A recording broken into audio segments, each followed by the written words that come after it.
नमस्कार साथियों, मैं आज अति महत्वपूर्ण सेशन के साथ आपके सामने उपस्थित हुआ हूं ताकि आने वाला एग्जाम में आपको अधिक से अधिक मदद मिल सके। तो पहला क्वेश्चन है, इकोसिस्टम शब्द किसने दिया? पहला क्वेश्चन है, इकोसिस्टम शब्द किसने दिया? ये बहुत ही इंपॉर्टेंट क्वेश्चन है दोस्तों। तो किसने दिया था? टेंसले ने दिया था। इकोसिस्टम शब्द जो दिया था वो टेंसले ने दिया था। ऑप्शन बी हो जाएगा। नेक्स्ट क्वेश्चन, पर्यावरण की क्रियात्मक इकाई क्या है? पर्यावरण की क्रियात्मक इकाई क्या है? तो पर्यावरण की क्रियात्मक इकाई जो है वो क्या है? पारिस्थितिक तंत्र है। क्या है? पारिस्थितिक तंत्र है। ऑप्शन क्या हो जाएगा? ऑप्शन सी हो जाएगा, पारिस्थितिक तंत्र। नेक्स्ट क्वेश्चन देख लेते हैं। अंतर्राज्यीय परिषद का गठन अंतर्राज्यीय परिषद का गठन किस अनुच्छेद में है? अंतर्राज्यीय परिषद का गठन किस अनुच्छेद में है? तो ऑप्शन हो जाएगा, हम लोग जानते हैं कि आर्टिकल जो होता है 263 होता है। तो ऑप्शन ए में दिया हुआ है आर्टिकल अनुच्छेद 263, इसी में अंतर्राज्यीय परिषद का गठन किया गया है। तो क्लियर समझ में आ गया होगा। अंतर्राज्यीय परिषद का जो गठन किया गया है वो सरकरिया आयोग के सिफारिश पर किया गया था। किसके आयोग का? सरकरिया आयोग के सिफारिश पर केंद्र एवं राज्य के बीच संबंध स्थापित करने के लिए अंतर्राज्यीय परिषद का गठन किया गया था अनुच्छेद 263 के तहत। तो क्लियर हो गया होगा। नेक्स्ट क्वेश्चन, वित्त आयोग का गठन किस अनुच्छेद के तहत होता है? वित्त आयोग का गठन किस अनुच्छेद के तहत होता है? तो वित्त आयोग का गठन जो होता है वो अनुच्छेद 280 के तहत होता है। किसके तहत होता है? अनुच्छेद 280 के तहत होता है। और ये 5 सदस्यीय आयोग होता है। वित्त आयोग कैसा होता है? 5 सदस्यीय आयोग होता है, जिसका नियुक्ति जो है राष्ट्रपति के द्वारा किया जाता है और 5 साल के लिए किया जाता है। वित्त आयोग का गठन 5 साल के लिए किया जाता है और राष्ट्रपति के द्वारा किया जाता है 280 अनुच्छेद के तहत। प्रथम वित्त आयोग का जो अध्यक्ष था वो कौन था? केसी नियोगी। जबकि 15वां वित्त आयोग का अध्यक्ष जो अभी बना है, वर्तमान में भी चल रहा है, 21 से 26 तक है, वो कौन है? एनके सिंह है। कौन है? एनके सिंह 15वां वित्त आयोग का अध्यक्ष, जो कि 2021 से चल रहा है, 2026 तक रहेगा, एनके सिंह है। कौन है? N K Singh. Clear. Next question, Bihar के राजकीय भाषा क्या है? बिहार के राजकीय भाषा क्या है? तो बिहार का राजकीय भाषा जो है उर्दू एवं हिंदी है। हिंदी एवं उर्दू है। प्रथम राजकीय भाषा क्या है? हिंदी है, जबकि द्वितीय राजकीय भाषा जो है उर्दू है। तो ऑप्शन ए हो जाएगा, हिंदी एवं उर्दू। क्लियर। बिहार का प्रथम राजकीय भाषा क्या है? तो राजकीय भाषा अगर पूछ लेता है तो क्या है? हिंदी है, जबकि द्वितीय राजकीय भाषा जो है वो उर्दू है। क्लियर। इसलिए हिंदी और उर्दू हो जाएगा। नेक्स्ट क्वेश्चन, भारतीय राष्ट्रीय कांग्रेस के स्थापना के समय ब्रिटेन के पीएम कौन थे? भारतीय राष्ट्रीय कांग्रेस की स्थापना के समय ब्रिटेन के प्रधानमंत्री जो थे वो कौन थे? तो भारतीय राष्ट्रीय कांग्रेस का जो स्थापना हुआ था वो कब हुआ था? वो 28 दिसंबर को हुआ था। कब हुआ था? 28 दिसंबर को हुआ था। 1885 ईस्वी में हुआ था। कब हुआ था? 1885 ईस्वी में। किसने किया था? ए ओ ह्यूम ने किया था। ए ओ ह्यूम ने किया था। मुंबई में किया था। कहाँ किया था? मुंबई में किया था। और कहता है कि दूसरा ऑप्शन है पॉमस्टन। पहले इसका आंसर हम बता देते हैं कि भारतीय राष्ट्रीय कांग्रेस के स्थापना के समय ब्रिटेन के प्रधानमंत्री कौन थे? तो उस समय जो 1885 में थे, ग्लैड स्टोन थे। William Ewart Gladstone. William Ewart Gladstone. और 1857 में जो क्रांति हो रहा था भारत में, उस समय प्रधानमंत्री जो थे ब्रिटेन के कौन थे? पामस्टन थे। कौन थे? पामस्टन थे।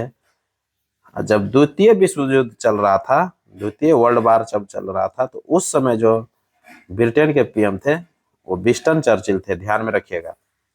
तो द्वितीय विश्व युद्ध के समय कौन था? विंस्टन चर्चिल थे। और 1857 की क्रांति में कौन था? तो पामस्टन थे। जबकि ब्रिटेन का जो भारतीय राष्ट्रीय कांग्रेस की जो स्थापना हो रहा था, उस समय ब्रिटेन का जो पीएम थे वो विलियम इवार्ट ग्लैडस्टोन थे। क्लियर? जब भारत को आजादी मिली थी 1947 ईस्वी में, उस समय ब्रिटेन का जो पीएम था वो क्लीमेंट इटली थे। कौन थे? क्लीमेंट इटली थे। और ब्रिटेन के अगर प्रथम पीएम पूछ ले कि ब्रिटेन का प्रथम पीएम कौन था, तो रॉबर्ट बालपोल थे। कौन थे? रॉबर्ट बालपोल। क्लियर?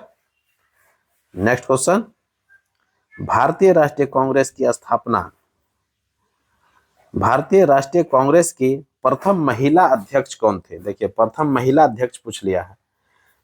तो प्रथम महिला अध्यक्ष जो थी वो एनी बेसेंट थी। कौन थी? एनी बेसेंट थी।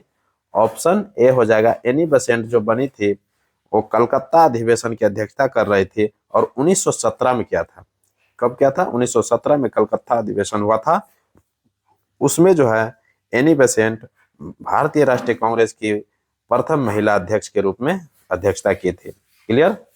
जबकि प्रथम भारतीय महिला अगर पूछ ले कि प्रथम भारतीय महिला के अध्यक्षता जो है किसने किया था, तो वो सरोजिनी नायडू ने किया था।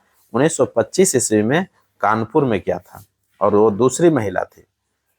भारतीय राष्ट्रीय कांग्रेस की भारत की प्रथम महिला अगर पूछ ले कि भारतीय महिला कौन थी जो कि अध्यक्षता की थी, तो सरोजिनी नायडू थी। 1925 ईस्वी में कानपुर में किया था। कहाँ किए थे? कानपुर में की थी। जबकि तीसरी महिला जो अध्यक्षता किया था 1933 ईस्वी में कलकत्ता में ही किया था। कलकत्ता अधिवेशन हो रहा था 1933 में। नलिनी सेनगुप्ता, नलिनी सेनगुप्ता जो थी, यही तीसरी महिला थी जो कि भारतीय राष्ट्रीय कांग्रेस की अध्यक्षता की थी। तो क्लियरली समझ में आ गया होगा। नेक्स्ट क्वेश्चन की ओर बढ़ते हैं। समाचार दर्पण पत्रिका के संस्थापक कौन है? समाचार दर्पण पत्रिका के संस्थापक कौन थे? तो समाचार दर्पण के जो पत्रिका के संस्थापक थे विलियम कैरी थे। कौन थे? विलियम कैरी थे। ऑप्शन हो जाएगा ए। और ये समाचार दर्पण का पत्रिका जो संस्थापक प्रकाशित होता था वो कलकत्ता से होता था। कहाँ से होता था? कलकत्ता से हुआ करता था। क्लियर? जबकि द्वारकानाथ के टैगोर के बारे में अगर हम कुछ चर्चा करेंगे तो इसमें इंडियन मिरर, नेशनल पेपर, ये कलकत्ता से ही प्रकाशित करते थे। इंडियन मिरर और नेशनल पेपर का जब प्रकाशन की पत्रिका की बात आएगा तो वो द्वारकानाथ टैगोर हो जाता है। जबकि स्वदेश मित्रम मद्रास से प्रकाशित हो रहा था।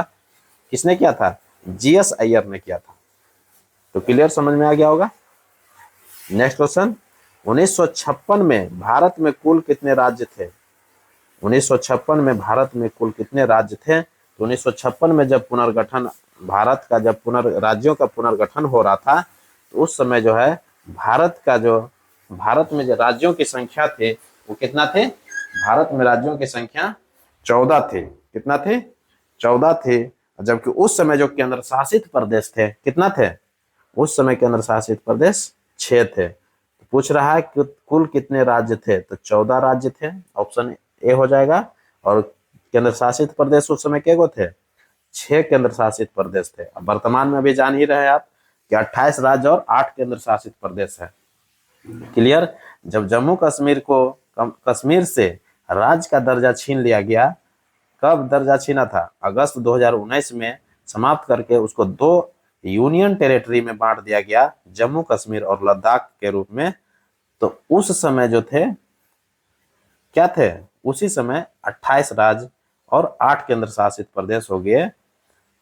जब नए राज्य की चर्चा करेगा कि भारत का सबसे नया राज्य कौन है, तो सबसे नया राज्य जो है वो तेलंगाना है, जो कि आंध्र प्रदेश से कट करके 2 जून 2014 को स्थापित हुआ था। कब हुआ था? 2 जून 2014 को तेलंगाना आंध्र प्रदेश से अलग हो गया था और वह 29वां राज्य बना था। भारत का 29वां राज्य बन गया था, और जब जम्मू कश्मीर को राज्य की दर्जा छीन लिया गया तो इस प्रकार से अभी वर्तमान में 28 राज्य बन गया है। पहले जम्मू कश्मीर राज्य का दर्जा था। क्लियर। नेक्स्ट क्वेश्चन, कौन सा कथन सत्य है? बहुत इंपॉर्टेंट क्वेश्चन है, कौन सा कथन सत्य है? तो एक एक करके देखना पड़ेगा ऑप्शन। भारत का पूर्वी बिंदु किबिथु है, बिल्कुल ये ऑप्शन सही है। जनसंख्या के दृष्टि से विश्व में भारत प्रथम स्थान पर है, यह भी बिल्कुल सही ऑप्शन है। क्षेत्रफल की दृष्टि से 8वां बड़ा देश अर्जेंटीना है, ये बिल्कुल ऑप्शन तीनों सही है, अर्थात उपर्युक्त में से एक से अधिक आंसर हो जाएगा ऑप्शन डी। क्लियर, सभी ऑप्शन क्या है? सत्य है। तो भारत का सबसे पूर्वी बिंदु किबिथु है, जबकि पश्चिमी बिंदु पूछ लेता है तो गौर मोती हो जाता है, जिसको गहीर माथा के नाम से भी जानते हैं, और वो गुजरात के कच्छ जिला में है। कहाँ है? कच्छ के रण में है। क्लियर। और उत्तरी बिंदु क्या है? इंदिरा कौल है, जो कि लद्दाख में पड़ता है। पहले जम्मू कश्मीर हुआ करता था, अब लद्दाख में पड़ता है। और जबकि दक्षिणी बिंदु अगर पूछ लेगा तो कौन है? इंदिरा पॉइंट है, जिसका पुराना नाम पिगमिलियन पॉइंट है। पुराना नाम उसको क्या बोलते थे? पिगमिलियन पॉइंट बोलते थे, और ये ग्रेट निकोबार में है। पिगमिलियन पॉइंट कहाँ है? इंदिरा पॉइंट, ये ग्रेट निकोबार में है। 6 डिग्री 4 मिनट के 6 डिग्री 4 मिनट नॉर्थ में स्थित है यह। कौन? पिगमिलियन पॉइंट। क्लियर। तो इस प्रकार से समझ में आ गया होगा। नेक्स्ट क्वेश्चन देख लेते हैं। किस समिति के अनुशंसा पर भारत में NSE नेशनल स्टॉक एक्सचेंज की स्थापना की गई थी? किस समिति के अनुशंसा पर भारत में नेशनल स्टॉक एक्सचेंज की स्थापना की गई थी? तो कौन सा समिति था? वो फेरबानी समिति थे। ऑप्शन सी हो जाएगा, फेरबानी समिति। फेरबानी समिति के सिफारिश पर ही नेशनल स्टॉक एक्सचेंज की स्थापना किया गया है। क्लियर। नेक्स्ट क्वेश्चन, भारत के किस वायसराय ने निर्वाचित स्थानीय सरकारी निकायों के सृजन की पहल की थी? बहुत ही इंपॉर्टेंट क्वेश्चन है दोस्तों। भारत के किस वायसराय ने निर्वाचित स्थानीय सरकारी निकायों के सृजन की पहल की थी? तो किसने किया था? लॉर्ड रिपन ने किया था। ऑप्शन ए हो जाएगा, लॉर्ड रिपन। नेक्स्ट क्वेश्चन, प्राचीन संस्कृत ग्रंथ अष्टाध्यायी के लेखक कौन है? प्राचीन संस्कृत ग्रंथ अष्टाध्यायी के लेखक जो है कौन है? पाणिनि है। ऑप्शन ए हो जाएगा, पाणिनि।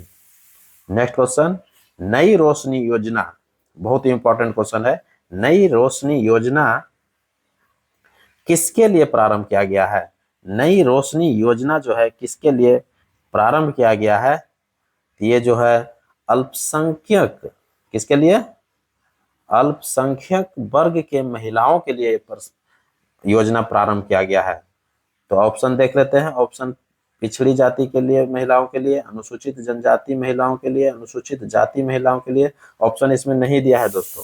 तो अल्पसंख्यक वर्ग के महिलाओं के लिए यह योजना चालू किया गया है, नई रोशनी योजना। तो अब क्या हो जाएगा? नन ऑफ दिस हो जाएगा, ऑप्शन ए। क्लियर। तो आंसर क्या हो जाएगा?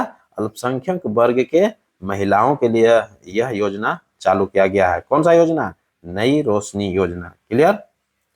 नेक्स्ट क्वेश्चन, वायुमंडल में तड़ित जो होता है, लाइटनिंग जिसको बोलते हैं, वायुमंडल में तड़ित लाइटनिंग द्वारा किस गैस का स्थिरीकरण हो सकता है?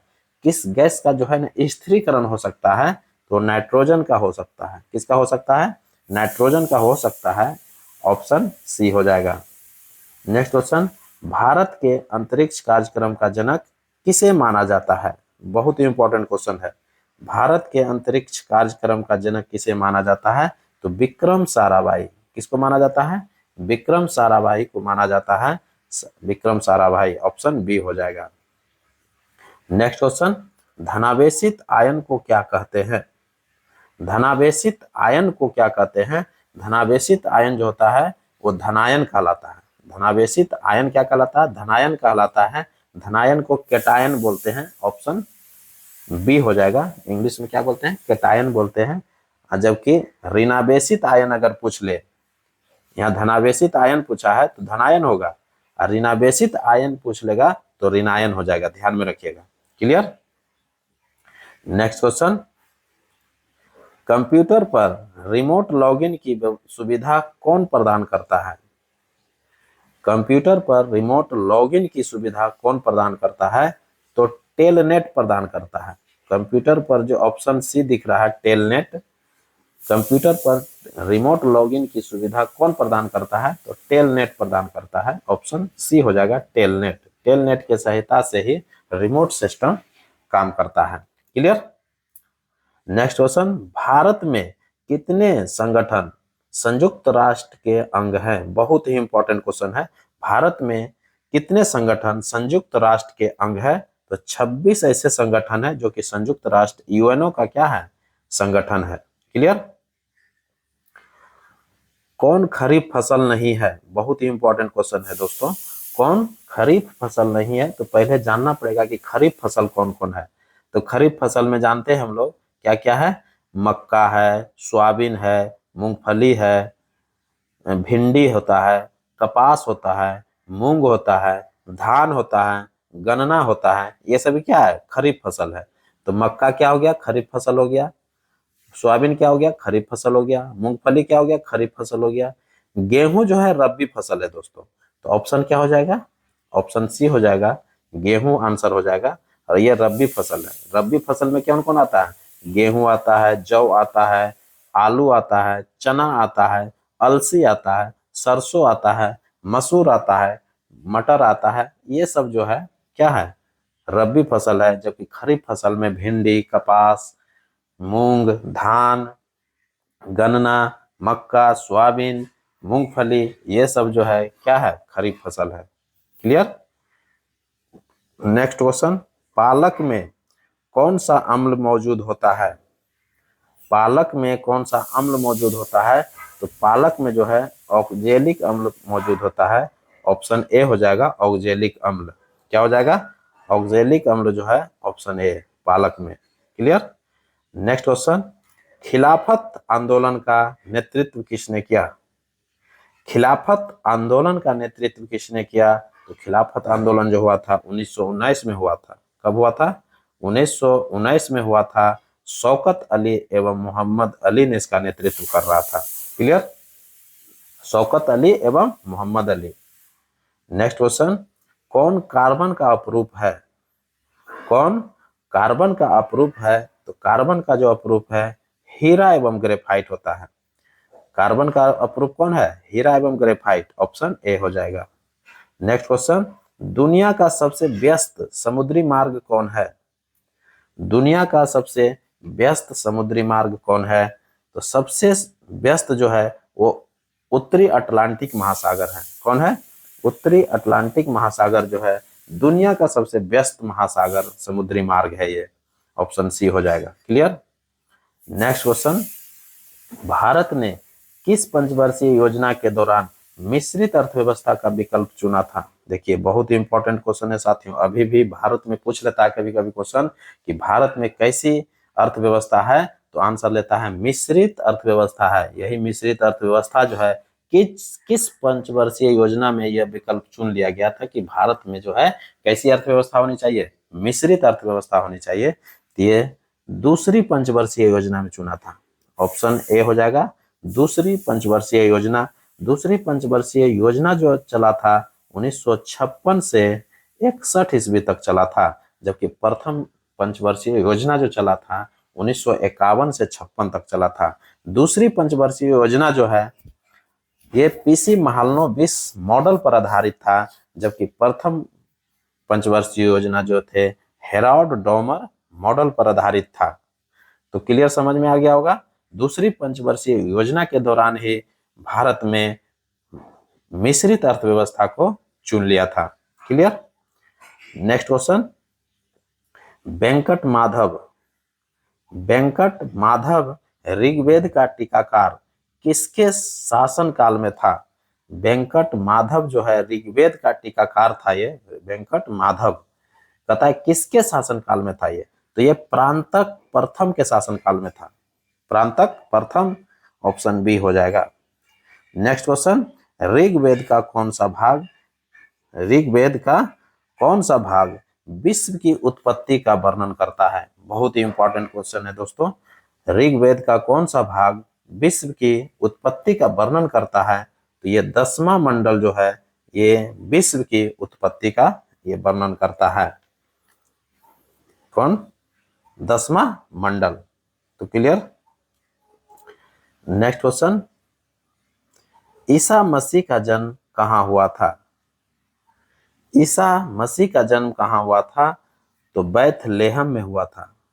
कहां हुआ था? बैथलेहम, यरूशलेम में पड़ता है, ये जेरूशलेम जिसको बोलते हैं। ईसा मसीह का जन्म कहां हुआ था? बैथलेहम में हुआ था, ऑप्शन बी हो जाएगा। नेक्स्ट क्वेश्चन, हिरोशिमा किस द्वीप पर स्थित है? बहुत ही इंपॉर्टेंट क्वेश्चन है साथियों। हिरोशिमा किस द्वीप पर स्थित है? तो हिरोशिमा जो है होन्शु द्वीप पर स्थित है। किस पर है? हिरोशिमा होन्शु द्वीप पर स्थित है। और होन्शु द्वीप जो है ये कहाँ पड़ता है? ये जापान में पड़ता है। और हिरोशिमा पर ही प्रथम परमाणु बम गिराया गया था अमेरिका के द्वारा दोस्तों। याद रखिएगा, 6 अगस्त 1945 ईस्वी को प्रथम परमाणु बम जो गिराया गया था यही हिरोशिमा द्वीप पर गिराया गया था। और ये हिरोशिमा जो शहर है वो होन्शु द्वीप पर है, ऑप्शन ए हो जाएगा, होन्शु द्वीप। जबकि नागासाकी पर जो है 9 अगस्त 1945 ईस्वी को परमाणु बम गिराया था। और वो नागासाकी किस द्वीप पर है? क्यूशु द्वीप पर है। ये नागासाकी है, इस पर क्यूशु द्वीप पर जो है नागासाकी शहर बसा हुआ है। ये दोनों द्वीप कहाँ है? जापान में है। क्लियर।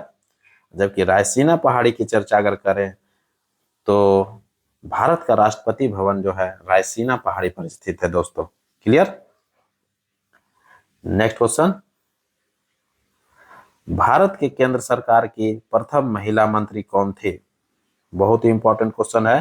भारत के केंद्र सरकार की प्रथम महिला मंत्री कौन थी? तो भारत में केंद्र सरकार में जो पहली महिला मंत्री बनी थी वो राजकुमारी अमृता कौर थी, ऑप्शन सी हो जाएगा, राजकुमारी Amrita Kaur. Next question, cricket के बल्ले किस लकड़ी के बनाए जाते हैं? देखिए बहुत इंपॉर्टेंट क्वेश्चन है। कहता है क्रिकेट के बल्ले जो है किस लकड़ी के बनाए जाते हैं? तो बीलो लकड़ी के बनाए जाते हैं, ऑप्शन बी हो जाएगा, बीलो लकड़ी। क्लियर। नेक्स्ट क्वेश्चन, किस अर्धचालक का प्रतिरोध, देखिए बहुत इंपॉर्टेंट क्वेश्चन है, किसी अर्धचालक का प्रतिरोध गर्म करने पर क्या होता है? जब कोई भी अर्धचालक होता है तो उसको जब गर्म कीजिएगा तो उसका प्रतिरोध जो होता है वो बढ़ जाता है। उसका प्रतिरोध क्या होता है? बढ़ेगा, ऑप्शन ए हो जाएगा। क्लियर। ये अर्धचालक की बात कर रहा है दोस्तों। किसी भी अर्धचालक का प्रतिरोध गर्म करने पर क्या होता है? उसका प्रतिरोध बढ़ जाता है। क्लियर। नेक्स्ट क्वेश्चन, भारत में मानव का सर्वप्रथम साक्ष्य कहाँ मिला था? बहुत ही इंपॉर्टेंट क्वेश्चन है। कहता है कि भारत में मानव का सर्वप्रथम साक्ष्य कहाँ मिला था? तो मानव का सर्वप्रथम साक्ष्य जो मिला था वो नर्मदा घाटी में मिला था, ऑप्शन बी हो जाएगा, नर्मदा घाटी। तो इसी के साथ अब हमें इजाजत दीजिए। मैं एक नए वीडियो के साथ आपके सामने उपस्थित होऊंगा। तब तक के लिए पढ़िए, आने वाला एग्जाम के लिए इस प्रकार आप रेडी रहिए ताकि हर क्वेश्चन के जवाब आप एलिमिनेशन मेथड से दे सकते हैं। तो नए तरीका से पढ़िए। इसी के साथ नमस्कार, जय हिंद।